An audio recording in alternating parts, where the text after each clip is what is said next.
This is my new wood lathe that I picked up at a school auction. It runs good. It has a Reeve style pulley, which I'm not a big fan of. But the worst part about this lathe is this handle, which is your speed control. You pull it out, push it side to side, and that's what allows you to control your speed. The problem with this handle is the angle that it's sticking out. When you get up into the 1,000 to 1,800 range, the handle is right where you want to stand. And it's a problem. So today, we're going to fix some parts of this lathe. Number one, fix this. Number two, the tailstock is missing the tailstock lock. We're going to make a new one of those as well. My plan is to build a new handle and get rid of this one. This one's been all boogered up with a repair weld and kind of beaten up over the years. I'm going to replace it with a shorter handle, stainless. Thread it to accept a big handle here, and then we're going to try to get a dog leg bend. And the idea is that the speed control will be nice and tight to the machine.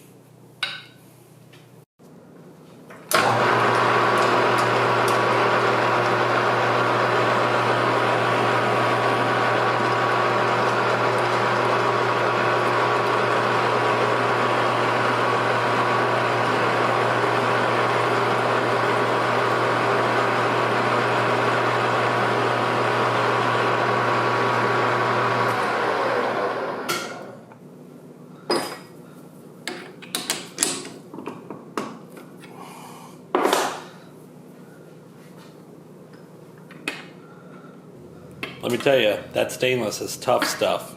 Next time I have to do this much threading with a project, I'll probably avoid the stainless.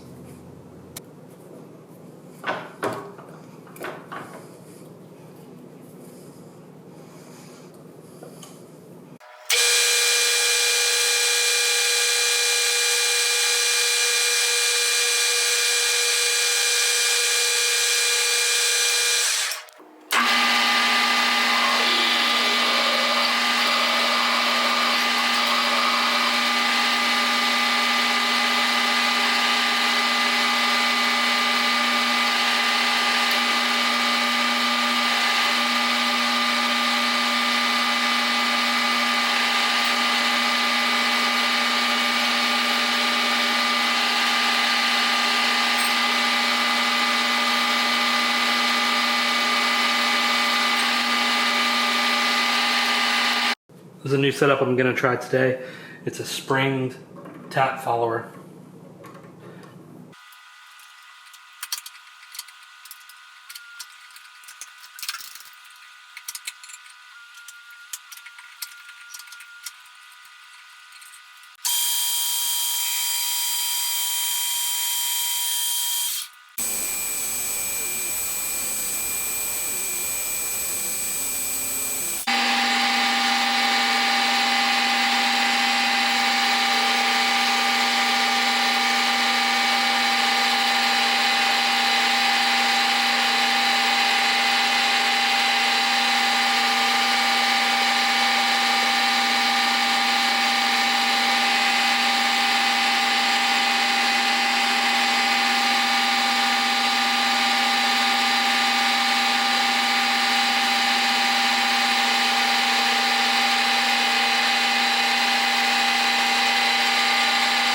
So unfortunately I lost the footage for this part of the build, but you can see that I've added a taper and some decorative lines before parting it off on the lathe. While using the belt sander, I like to use the platen to knock down the nub from parting off on the lathe. I like to use the slack part of the belt to sand the contour on the handle, get a nice smooth curve. Here's our new threaded rod. The issue that I'm trying to tackle is to get clearance for me to walk by this lathe and stand in front of the tool post. So I want to put a bend in this, but I also want to make sure that I have clearance from the casting to stay within the swing. This speed control goes from this point all the way actually past 180 degrees this way. So to put it in a little bit of a bend, just to give me some more clearance and hold it tighter to the casting, I think something like this will work out great. Alright, so I'm set up in the vise with my bender bar. And I was going to go outside and use the forge, but it's really cold and I'm a delicate little flower, so I'm going to attempt to use a map gas torch to get it hot enough to give me a little bit of a bend.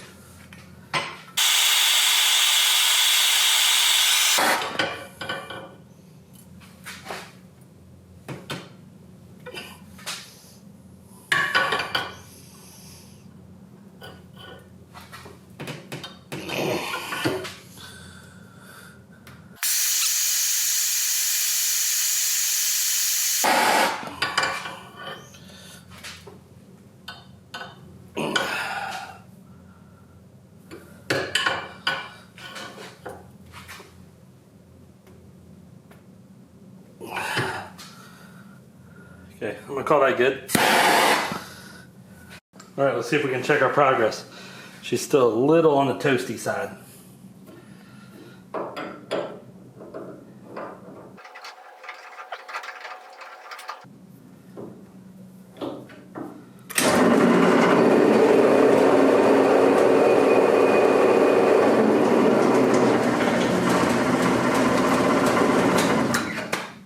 Not too bad.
Now if you're saying to yourself, hey Austin, that looks like the different part than what just came off the lathe, I'd say, no sir, this thing looks perfect. I always do perfect work. I never choose the wrong thread size, make an entire part, lose part of a day, and have to remake the part.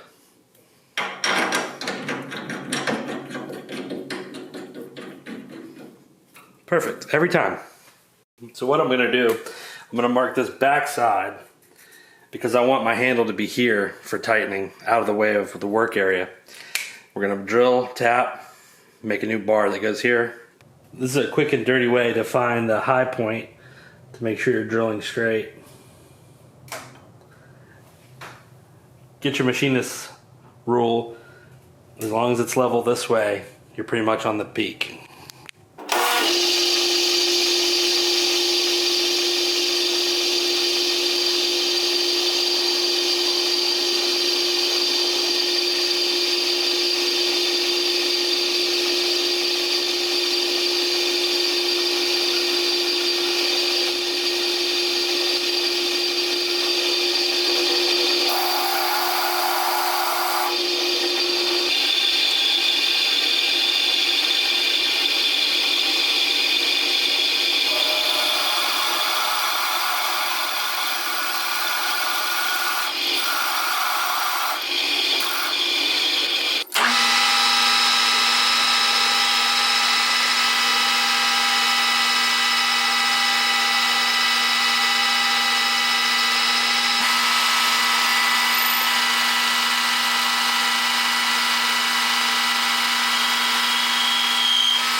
We're getting a little bit of chatter on the cut, so I'm going to go ahead and bring the center drill in, get a little hole for a live center to give it some tailstock support.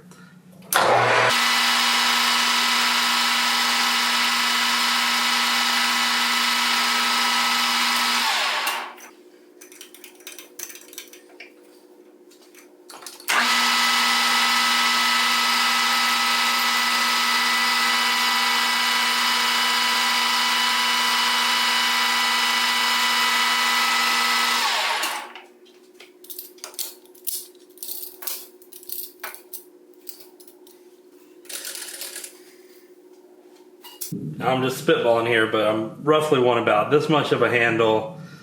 That'll be the shaft, and probably about that much for threading. I think that'll be enough throw without being able to risk bending the brass, but it'll tighten the tailstock good enough for me.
Perfect.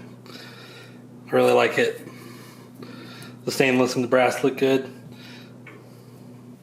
So here's the finished parts. Should make a great addition to the shop. This lathe is now 100% up and functional. And thanks for watching.